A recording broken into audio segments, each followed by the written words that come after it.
Hi, I'm Yosefa. I'm cooking outside the box. I've just made some chicken stock, which was 6 wings and legs that we had already eaten. It was just the bones and a little bit of meat remaining. I toasted that in the oven to bring out more flavor of the bones.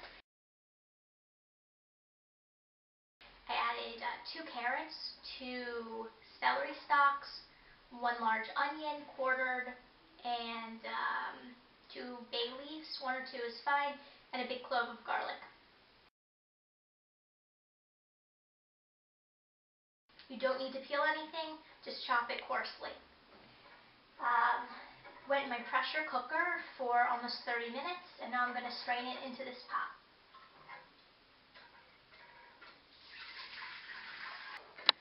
Now I'm going to bring the soup back to a boil,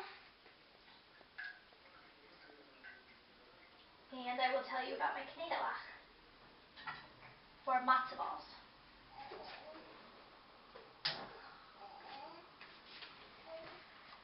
I started my matzo ball mix or dough before I started the soup. It should stay in the fridge for about 20 minutes. It can stay longer.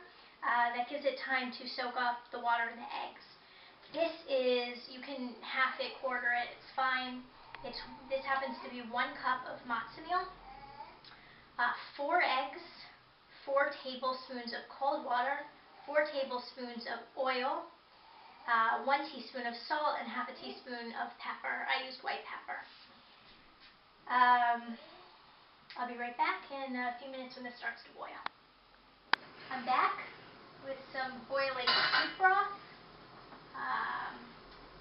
my cold matzo ball mix, and wet hands. And I'm just going to make these 2 nice little balls. I like this size, and drop them in. And I'm trying to do it as fast as I can.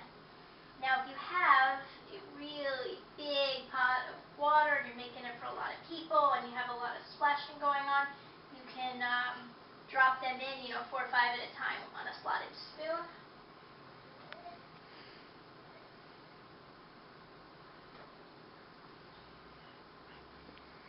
And I'm just going to keep going until I have enough matzo balls for whoever I want to serve. One thing you want to be careful of is you know that these are going to expand, and you don't want to use up all your soup. I mean, unless you just want to eat matzo balls. But there have been many an evening where my husband was really looking forward to some nice soup and soup broth, and I serve, very, very fluffy wet matzo balls with very little broth left. So, you can always store this overnight till you make more broth, or you can just make less. When I buy the packets in the store for Manischewitz, I would usually measure out half of the package. I think it's like a 1/4 cup. And use that, because that was enough for my family every Shabbat. When you're done, you cover it and you let it simmer for another 20 minutes, and then you can enjoy. Thanks for joining me.